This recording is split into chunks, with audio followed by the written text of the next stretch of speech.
Thanks, Mapula. All right, so I will be taking you through part A of the reporting module, and that's the energy sector reporting. I'll take you through a recap of general concepts. We'll look at the dashboard overview, and then I will go into specifics on how to report Tier 1, Tier 2, and Tier 3, as well as how to report on fugitive emissions. So starting with the general concepts, just a recap, we have notation keys within SAGERS, and I'd just like to make you aware that these are not based on your capabilities as a data provider, but are based on certain things with regards to the process or the activity that you're reporting on. I'd like to remind you of the technical guidelines that Farron took you through. For each of the sections, for instance, if you go under energy sector reporting, the table under that section will let you know, for instance, the types of greenhouse gases that you should be reporting on. And so you will note that for certain activities, SAGERS might bring up greenhouse gases, but for instance, they won't be applicable based on what we've recommended in the technical guidelines. So for that certain greenhouse gas, then for instance, you would then use the notation key not applicable. But I will show you some examples as we go forward. And then the next thing I'd like to remind you of is with regards to the types of NCVs that we have within SAGERS. We have 3 types of NCVs: the IPCC default calorific value, country specific, and supply specific. And I will also take you through specific examples of that as well. And then lastly, just some clarity on the tier methodologies for estimating emissions. Just please remember that a tier 1 method is when you use default emission factors to estimate your greenhouse gas emissions. And tier 2 is when you use country specific emission factors. So please note that if you do use, for example, a country specific calorific value, that does not mean that it is a tier 2 method, because a tier 2 method is when you use country specific emission factors. So please just remember that the tier methodology is with regards to the emission factors and not the calorific values. And then lastly, the tier 3 method is when you use plant specific emissions factors or plant specific methods. For instance, if you use continuous emissions monitoring, modeling, or mass balances. So just a quick recap as well with regards to the dashboard on SAGERS. So when you log into your account on SAGERS, this is typically what you will see. In this middle section, you will see all of the submittals that you have to submit. In this case, I only have a submit greenhouse gas emission report. To enter into that report, I will click on the blue pencil. And when I click on the blue pencil, I'll then be taken into that specific report. So in this case, as you can see, there's 2 facilities that are highlighted, Z Inc. Western Cape and Z Inc. Mpumalanga. And as you can see, there are 2 blue boxes aligning with each of the facilities. And those blue boxes will give you the total number of the activities that are registered for that facility. To enter into any of the facilities to report on them, you will click on the blue arrow. So if I click on the blue arrow for this specific facility, this is what will show up. So what is currently highlighted, those 2 codes there, is showing you the registered codes for that specific facility. And if you look down, so for instance, the one that is currently highlighted is 182C. And right below that, you'll be able to see the full description of that activity. In this case, it's the fuel combustion activities in the chemical industry. Now I will take you through how to report using tier 1 and tier 2 methodology on SAGERS. All right, so back to where we entered into the facility. As you can see, 182C is the one that is currently highlighted. And so to report on this specific activity, I would then click on the orange button labeled add item. When I click on that, this is what will show up. This is what will show up. So just a quick side note, when you're reporting for tier 1 and tier 2 emissions in the energy sector, it's typically a 4-step process. You need to choose your fuels. You need to then choose the NCV type, units, and value, enter in your consumption amount, and then lastly, choose the tier method. So selecting the fuel, step 1 happens there.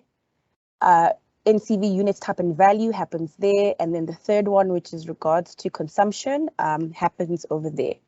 And I'd just like to make you aware that if you have multiple fuels for a certain activity, it'll be easier for you to do step 1, 2, and 3 first for all of the fuels before you scroll down to then do step 4, which is choosing the tier. But while we are still on this page, I also like to make you aware of the comment section that we have. Please note that this comment box is very important for us. It really adds a lot of clarity if you add comments for us when we're trying to review a report. So I'll give you an example. In this case, we have the codes 1A2C and 1A4A. So for example, this facility maybe has generators that it uses to power the actual plant, and then also has generators used to power the offices. So the generators under the plant will be under 1A2C, and the generators for the offices will be under 1A4A. So the generators use diesel, and you buy, let's just say you bought 100 liters last year, but you don't track how much was used for the boilers in the plant and the generators in the plant and the generators for the offices. So it'll be completely reasonable when you're reporting to then report 50 liters, for instance, under 1A2C and 50 liters under 1A4A. But it's very important to put that in the comment section to say we bought 100 liters. We don't know which generators used what, so we just decided to split it in half. So that gives us a lot of clarity and helps us better understand your report when we're reviewing. So please always add such comments. There's no comment that is too silly. Please add whatever comments you want, and that will really help us when we review your reports. And then lastly, on this page, I'd like to make you aware of this grayed out box labeled activity data. So all grayed out boxes within SAGES are going to be pre-populated boxes. So in this case, the activity data is the product of the consumption value you entered and the NCV value that you entered. So it's important to note that your NCV value units should also correspond with the units of the consumption that you are entering on SAGES. And then, as I mentioned before, it'll be better for you if you've got multiple fuels to do steps 1, 2, and 3 first before moving on to step 4. All right, so to take you into more detail with regards to the steps, so step 1 is selecting a fuel. You will click on the drop-down button on the box labeled fuel type. SAGES will then show you the list of fuels that it has, and you will scroll down to the fuel that you use on your site. For example purposes, I've chosen coal. So now if you go into step 2, which is regards to the NCV units type, units and value, there are 3 NCV types, as I mentioned before, and I'll take you through all of them. If we look at the IPCC default calorific value, how to select that, you click on the drop-down button under the box labeled NCV, you choose a specific calorific value. In this specific example, I've chosen the IPCC default calorific value, and as you can see, the NCV value has been pre-populated. If I choose country specific, in this case, the country specific value for coal is there on the system, and as you can see, it is also already pre-populated. So it's important to note that all of the IPCC default calorific values come in the units of terajoules per ton. So you need to pay attention to the units when you then select the country specific value for liquid fuels and gas fuels. So to give you an example here, if I choose residual fuel oil and I choose the country-specific value, as you can see, SAGES then pre-populates the country-specific calorific value, and the units there are terajoules per liter, and hence your consumption must then be in liters. So please just pay attention, whatever NCV type you choose, pay attention to the units, because then those units must then correspond to the units of the consumption that you put in. If we choose a supply-specific option for the calorific value, SAGES obviously will not have that value, and so you'll have to manually input that value as well as manually choose the NCV units for that supply-specific calorific value. All right, so now I'll just like to give you an example here with regards to the NCV value. So I've chosen supply-specific, and I've input the number as well as the units as per my supplier. But there's something strange here. As you can see, the activity data is indicating 0. But this shouldn't be the case, because as I mentioned before, the activity data is a product of your consumption and your NCV value. And as you can see, I've put in a value for the NCV and I've put in a consumption value. So activity data should not be 0, it should be greater than 0. And so the issue here is that when I input my supply specific calorific value, I used a comma as a decimal separator. and SAGES does not recognize a comma with regards to the NCV values. So you have to use a full stop when you input your supply specific calorific value. All right, so moving on. So I've completed steps 1, 2, and 3 for my first fuel, which is coal. If I have other fuels that I'm using, I will then click on add item to then repeat steps 1, 2, and 3 for that second fuel or for the other fuels. So in this case, I've done everything now for my second fuel, and this is what it will look like. So after you've done steps 1, 2, and 3 for all of the fuels for that specific code, you will then scroll down to the emissions detail section. And as you can see, we've got our 3 greenhouse gases, and now I need to choose the tier methodology for the estimation of the greenhouse gases. So if I choose tier 1, for instance, you will see that SAGES will then pre-populate the emissions factors as well as pre-populate the annual emissions based on that tier 1 methodology. I'd just like to make you aware of this middle section here titled amount captured. Please always put in values of 0 unless, as a data provider, you are actually capturing these greenhouse gases and storing them elsewhere, so you're preventing them from being emitted into the air. If that is not the case, these values should always be 0. I'll move on to my next greenhouse gas, choose tier 1 again. As you can see, pre-populated emissions factors and annual emissions. Again, amount captured should be 0. Unless you are capturing the greenhouse gas and storing it elsewhere. I'll then move down and do the same thing for the third greenhouse gas. And then obviously after I've done that, I'll need to click on save just to make sure that my data is not lost. Okay, so as I mentioned before, if you've got multiple fuels for that specific activity, it's better to do steps 1, 2, and 3 for all of the fuels before moving down to step 4, which is choosing the tier method. And I want to illustrate why that is better. So as you can see, in this example, I've done steps 1, 2, and 3 for coal, 1, 2, 3, and 4 for coal. And then I went back up again to add residual fuel oil. As you can see, for all of the 3 greenhouse gases, the blocks that are meant to be pre-populated are blank. So this is just a refresh error within SAGES. And so if you do forget to first add all of your fuels before moving down to the tier methodology, all you have to do is to refresh the tiers. And so what you can do in this case, for example, is choose tier 2 or tier 3, and then choose tier 1 again for all of your greenhouse gases. And then once you've done that, you should be able to see the pre-populated values in those grayed out blocks. So please just always make sure before you submit your report that you check this section and check that all of the pre-populated values are indeed appearing. And it's just important to note that what I've just taken you through with regards to tier 1 is exactly the same process that you would follow if you're choosing tier 2, where a tier 2 emission factor is available for those fuels. SAGES will pre-populate it, but where it is not, it will give you an error to say that the emission factor is not there. So now I'll take you through tier 3 reporting. So typically tier 3 reporting is when you're using plant specific data to estimate your emissions. And so that could be through emissions monitoring, it could be through mass balances or modeling, or other methods. So it's always important to note that in this case, you would go under the emissions detail section, you would choose tier 3. And what will happen is that all you'll have to do is manually input your greenhouse gas emissions estimates.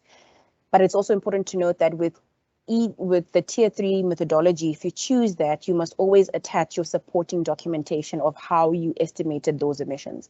We will then review that methodology to check whether or not it's reasonable. And if we have comments, we will indicate that to you, but if everything is fine, we'll then submit the report. But just a reminder, if you're using the tier 3 method, you must always attach the supporting documentation that's showing your calculations. But now there's other ways that you can use tier 3 methodology within the system. So for example, as you can see here, the tier methodology that you choose is per greenhouse gas and not per, for instance, in this case, not per fuel. So let's just say, for example purposes, you want to use a tier 3 method for your nitrous oxide emissions from coal. Maybe you've done a mass balance or you've sampled it or whatever the case may be. but for nitrous oxide from coal, you want to use a tier 3 methodology. But as you can see in this example, you also have RFO, but you want to use tier 1 for RFO. So in this case, because of that system limitation, you will then have to choose tier 3 for nitrous oxide. And then for coal, you then manually input your tier 3 GHG emissions estimates. Of course, remember to support your documentation of how you arrived at that value. But for RFO, where you're still using tier 1, you then manually input the emissions as per the tier 1 emissions factors for RFO for nitrous oxide. And then this is when the comment section will also then become handy and also provide clarity to us when we review a report. So for example, in this case, I've added a comment that says that please note that tier 3 was used to estimate nitrous oxide emissions from coal. HFO nitrous oxide emissions were estimated using tier 1. So this is how we can overcome the system limitation. And just another reminder, where you are using a tier 3 methodology, please always attach the calculation sheets of how you estimated that value. Another way you can use tier 3 reporting is with regards to reporting for Sasol polyfuels. So in the past, people have been reporting for Sasol polyfuels by choosing other fuels from the list, but we are now requesting that if you are using a Sasol polyfuel at your facility, that you report it as other in the system. So under the fuel type, you click the drop down button and then you'd scroll down to other. And so SAGERS will then request for you to input the fuel type. And in this case, for example, I've labeled the Sasol polyfuel as Sasol polyfuel 740D. And then obviously, because it's an other fuel, SAGERS will not have a default calorific value or a country specific calorific value.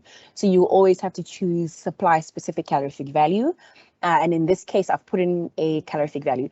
Please note that the calorific value that I've input there in this example is just for example purposes. I'm not saying that this is the calorific value for Sasol's polyfuels. If you are using Sasol's polyfuels, please contact Sasol to give you the specific calorific value as well as the units. These numbers are just here for example purposes. Okay, so yes, you scroll down, choose other, put in the fuel type, choose the supply specific NCV value, put in the according value as well as the units. When you then scroll down to the emissions detail section, as you can see currently, I'm under tier 1, and you can see that error message there that says that emission factor is currently not available. Please choose another tier method. And that's because Sasol polyfuel is an other fuel in the system, and so the system will not have emissions factors for it. So in this case, you will then have to choose tier 3 for all of the gases. So after you've chosen tier 3 for all of the gases, you will then manually input the greenhouse gas emissions for if you've got other fuels. For the other fuels, as per, for instance, tier 1, if you're using tier 1, you will just manually input the tier 1 emissions there. And then for Sasol polyfuel, you will have to calculate the emissions for each of the greenhouse gas emissions using the tier 1 default emissions factors for diesel. So Sasol has told us that the emissions factors that will be closely resembled, that can be used for the Sasol polyfuels, are the diesel default emissions factors. So you will then have to calculate the Sasol the emissions from the Sasol polyfuel using the diesel's tier 1 emissions factors, and then manually input them into the system. So even though I've described this now, it's important for you to still put in a comment in the comment box. So in this case, I've said tier 3 chosen so that manual input of emissions for Sasol fuel could be done. Sasol fuel emissions were estimated using tier 1 methodology and diesel emission factors, and then emissions manually input for coal and HFO based on tier 1 methodology. So in essence, just remember that if you're reporting for Sasol polyfuels, please choose the other. Give us the specific details for the Sasol polyfuels, choose tier 3 methodology for your step 4, and then manually input the emissions for the Sasol polyfuel based on the tier 1 emissions for diesel, and then always just put in a comment for that. Okay, so I know that might have been a mouthful, but if you have any questions, please put them in the chat or email them to us. And then lastly, I'll take you through fugitive emissions, and specifically I'll look at examples for mining as well as for oil transport. Okay, so if we look at the first example for coal mining, so in this case, we have the code 1B1A1. And so to report for this code, I'd click on the Add Item button. In this case, for the specific example, SAGERS will require that you input the amount of coal that was produced in tons. So that's all you'd have to do there. And then you'd scroll down to the emission detail section, where you then have to choose the tier methodology for carbon dioxide and methane. In this case, I've chosen tier 1, and as you can see by the grayed out box labeled emission factor, the emissions factors are pre-populated. But the annual emission ton boxes are not pre-populated, and that's because in this case, you have to add in an extra value, and that is the conversion factor for both of those greenhouse gases. And you can find those conversion factors in our technical guidelines under the coal mining section. And just a reminder again with regards to amount captured, if you have not captured any greenhouse gas emissions and stored them, the amount captured should always be 0. And so now just a quick example with regards to the notation keys. So in this case, according to the methodological guidelines, we only expect you to report on carbon dioxide and methane for coal mining. So if SAGERS then brings up the nitrous oxide emission tab, under the notation key, you then click not applicable. In the comment of that, you then say as per the technical guidelines. So that's an example of how you can make use of the notation keys. With regard to tier 2, it's a similar process. You choose tier 2, the emissions factors will be pre-populated. You will have to input the conversion factors. Again, these can be found in the technical guidelines. And again, amount captured should be 0 unless you are capturing the greenhouse gas and storing it elsewhere. If you use tier 3, you'll choose tier 3, manually input the emissions, and then attach your supporting documentation of how you've calculated those emission estimates. Now moving on to the last example, and this with regards with crude oil transportation. I'll click on Add Item to report under this activity. I'll then input the activity amount in cubic meters. I'll then scroll down to the emission detail section where I'll choose the specific tier methodology. In this case, if I choose tier 1, as you can see, the emissions factor is pre-populated as well as the annual emissions.